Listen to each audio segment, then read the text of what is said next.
genuine. Well, of course it's genuine. Some say that a jack of all trades is a master of none, while others claim that variety is the spice of life. The Uncharted franchise assumes the latter, and up to this point has been relentless in its pursuit of perfection. This mashup of gameplay styles returns in Uncharted 3: Drake's Deception. It's a day older, but is it also a day smarter? All men dream, but not equally.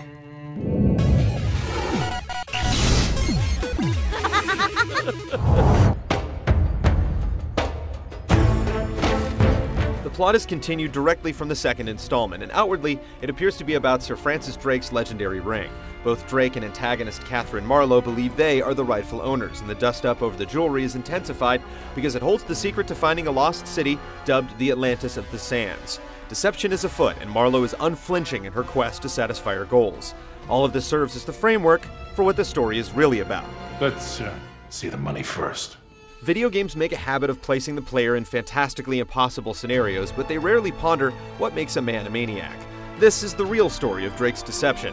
What's the point of risking life and limb just to discover a lost city? Why does Drake take an old man into the middle of the jungle to get shot at? You got your pride all tangled up in this thing.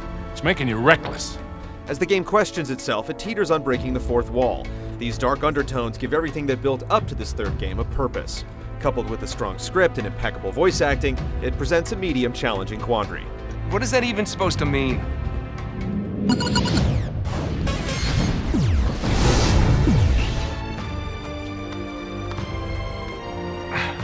Enjoying yourself, pal? Oh yeah, you're a comedian.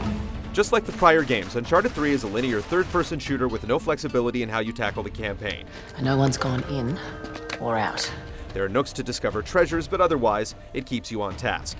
It also keeps things focused, with no upgrades, metagames, or other distractions. Split up into 20-plus chapters, you'll reach the zenith in 8 hours, but there's much more to experience beyond that. Oh, crap. The robust multiplayer suite from Uncharted 2 returns with a wealth of tweaks. Competitively, the modes aren't anything out of the ordinary. You get the typical deathmatch, capture the flag, and objective-based variants veiled by the series' aesthetics. There's a maximum of 10 players, and that number shrinks depending on game type. It checks most of the team-based boxes, but the cooperative play is a bit more interesting. There are 3 friendly options to enjoy with up to 3 pals. The 2-on-2 Hunters mode is a hybrid of co-op and competitive. One side tries to carry treasure to a chest, while the other team tries to stop them, and eventually the roles are reversed. Computer-controlled characters are added to the defending team, and delivering a treasure definitely gets the juices flowing. Co-op adventure is easily the best of the bunch. It's like Horde mode mixed into a campaign, complete with cinemas and story elements that dip their toes into the campaign's arc. Co-op Arena is Uncharted's take on typical Horde play, as you have to survive waves of enemies with a set number of lives. Its lack of support objects makes it feel a bit dated. Oh no. No. You got a better idea, I'm all ears. No matter which mode you choose or whether you're playing with or against friends, there have been many changes to the overall framework. At a base level, folks can now join games in progress and spawn on a buddy. You can customize your characters, but the prices are a little steep, and weapon customization lets you fine-tune your loadout. There's also local split-screen multiplayer. With many of these features, it's a case of better late than never. What the hell is this, some kind of twisted reunion? In-game is where the multiplayer design has been buffed most. Boosters, the game's version of perks, make a return and can be leveled up. You can even drop some cash for large impact one-shot deals. Medals are rewarded for literally doing just about anything. Earn enough and you get medal kickbacks, like a rocket launcher. Then there's 60-second power plays that find creative ways to give the losing team a boost. Essentially, the rewards rain down in Uncharted 3 multiplayer. Having a poor match and watching the bounty pile up may seem a little patronizing, but at least you always feel like you're accomplishing something. It's the maps that really steal the show, though. Well over a dozen, there's not a real throwaway to the bunch, and some push the envelope of expectation. One has you attacking a moving cargo plane only to take off and get whisked to an entirely different environment to finish the battle. In another, a massive sandstorm rolls in, completely destroying visibility. These dynamic maps lend something to the matches beyond the kill or be killed grind, and make multiplayer feel unique.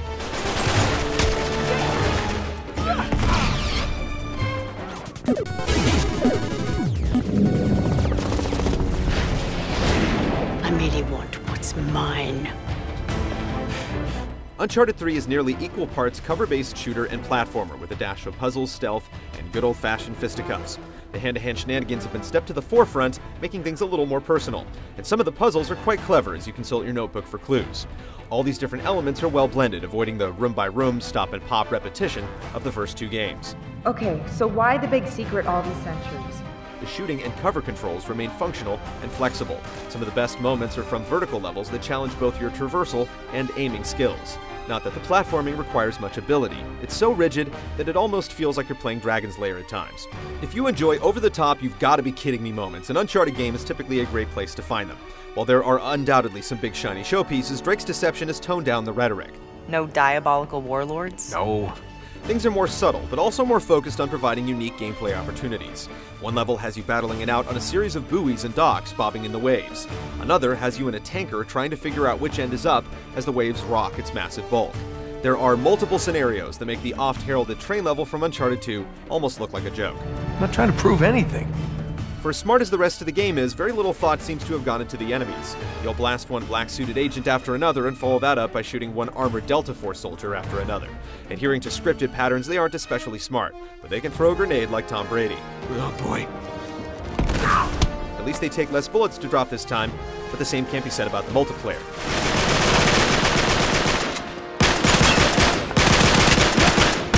Once you head online, you'll find that a full clip from an assault rifle isn't enough to get the job done. You'll steal other people's kills just as much as they steal yours, and it results in the whole thing feeling randomly chaotic at times. The newly added sprint only exacerbates the issue by making it more difficult to target foes. What's great about the multiplayer gameplay is all the context-sensitive actions. Yanking someone down to the ground or delivering a perfectly timed melee for an instant kill is just satisfying. The overall vibe of the multiplayer can be an acquired taste, but once you start learning its intricacies, it's easy to love it for what it is and get hooked. Think you can handle that?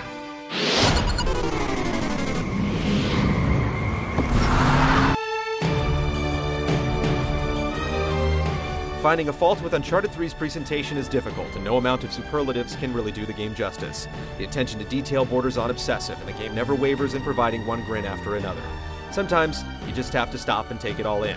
Just watching water slosh around in a swimming pool can be hypnotizing. Marco!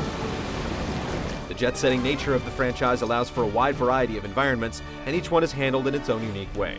Leave it to you to find a friggin' jungle in the middle of France. On both the technical and artistic level, it has few equals. If you let these bastards win, after this, I will never bloody forgive you. The voiceover cast delivers from top to bottom in lending life to the script. It's only aided further by the excellent motion capture and facial animation. You really end up caring about these characters. Elena, listen. Damn it, I knew you would try something like this. Don't. Please. The Middle Eastern tinged soundtrack would be right at home as the backdrop to a feature-length film, and it even plays well outside the context of the game. Video games simply don't look or sound much better than this. I'm not taking my eyes off of you.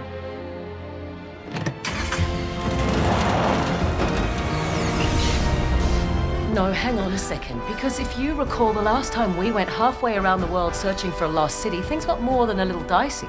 Uncharted 3's perfectly balanced gameplay variety and extraordinary scenarios make it easy to overlook its few shortcomings. Its near-perfect sequence of peaks and valleys demonstrates how restraint can imbue some moments with increased impact. It's a short campaign, but the multiplayer makes it worth the asking price. Drake's Deception is one of those games that is something for just about everyone, and if you own a PlayStation 3, it shouldn't be missed. Finally, Drake's secret will be revealed.